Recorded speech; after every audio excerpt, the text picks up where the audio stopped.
आकाशवाणी गोरखपुर से क्षेत्रीय समाचार।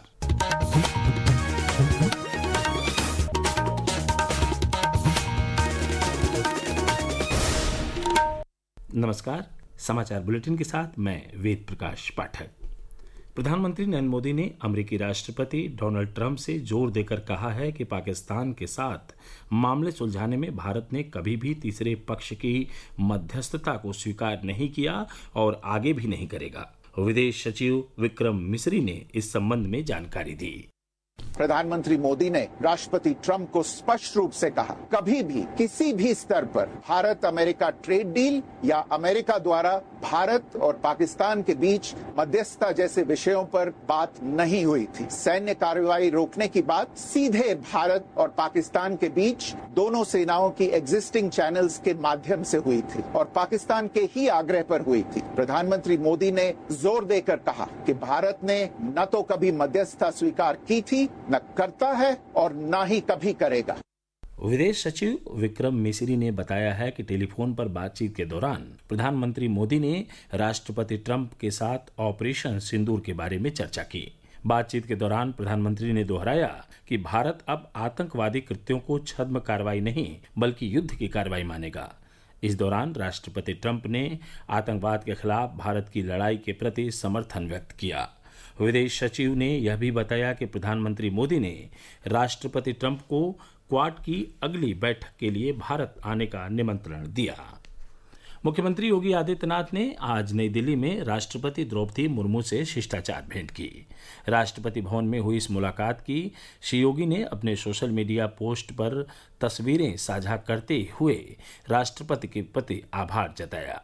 इससे पूर्व आज सुबह मुख्यमंत्री ने गोरखपुर के गोरखनाथ मंदिर में आयोजित जनता दर्शन में 200 से अधिक लोगों से मुलाकात की और उनकी समस्याएं सुनी। श्री योगी ने संबंधित अधिकारियों को समस्याओं के शीघ्र निस्तारण का निर्देश दिया। उन्होंने कल शाम गोरखनाथ मंदिर में कानून व्यवस्था एवं विकास कार्यों की भी समीक्षा की। देश आयुष्मान भारत डिजिटल मिशन के माध्यम से डिजिटल स्वास्थ्य व्यवस्था के निर्माण की दिशा में आगे बढ़ रहा है। यह जानकारी केंद्रीय स्वास्थ्य और परिवार कल्याण राज्य मंत्री अनुप्रिया पटेल ने दी।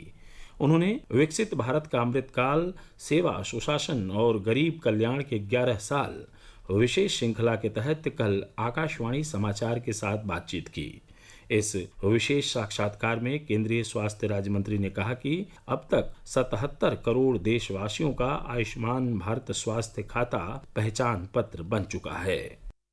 इस यूनिक आईडी के साथ देश के नागरिक अपने हेल्थ रिकॉर्ड्स को लिंकअप कर सकते हैं और 55 करोड़ लोग अपने हेल्थ रिकॉर्ड्स को इससे लिंकअप कर चुके हैं। तो एक ऐसी क्रांतिकारी पहल है जिसके माध्यम से लोगों के लिए किसी भी समय किसी भी स्थान से और सुरक्षित ढंग से अपने हेल्थ रिकॉर्ड्स को एक्सेस करना संभव हो पा रहा है। तो अब हमें किसी फाइल में रखने की जरूरत नहीं है, हम अपने फोन पर ही उसको जब चाहे एक्सेस कर सकते हैं।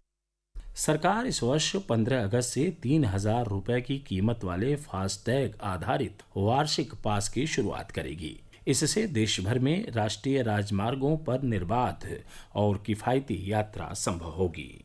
आयुष विभाग अपने 400 विशेष ट्रेनरों के माध्यम से प्रदेश भर में योग करवाएगा। यह जानकारी प्रदेश के आयुष मंत्री दयाशंकर मिश्र दयालु ने आज वाराणसी में दी। उन्होंने बताया कि अंतर्राष्ट्रीय योग दिवस पर 21 जून को राजभवन, मुख्यमंत्री आवास और प्रदेश के सभी जिलों में इन ट्रेनरों के सहयोग से कार्यक्रम आयोजित कर योग कराया जाएगा। बुलंदशहर जिले के जहांगीराबाद कोतवाली क्षेत्र अंतर्गत ग्राम जानीपुर चंदौस के पास एक कार में आग लगने से कार सवार 5 लोगों की मौत हो गई, जबकि एक किशोरी घायल है। यह हादसा उस समय हुआ जब कार सवार यह सभी लोग एक समारोह में शामिल होकर बदायूं जिले से दिल्ली लौट रहे थे। अचानक आज सुबह यह कार पुलिया से टकराकर पलट गई और उसमें आग लग गई। प्रदेश में दक्षिण पश्चिम मानसून पूर्वी उत्तर प्रदेश के दक्षिणी हिस्से में आ चुका है। इसकी वजह से प्रदेश के पूर्वी भाग में कल से लगातार 4 दिनों तक लगभग सभी स्थानों पर वर्षा की संभावना है। वहीं पश्चिमी उत्तर प्रदेश में भी 20 जून से 3 दिनों तक लगभग सभी स्थानों पर वर्षा होगी। मौसम विज्ञान विभाग ने प्रदेश भर में इसके बाद भी अनेक स्थानों पर गरज चमक के साथ बौछारें पड़ने और वर्षा की संभावना व्यक्त की है। समाचार समाप्त हुए। नमस्कार।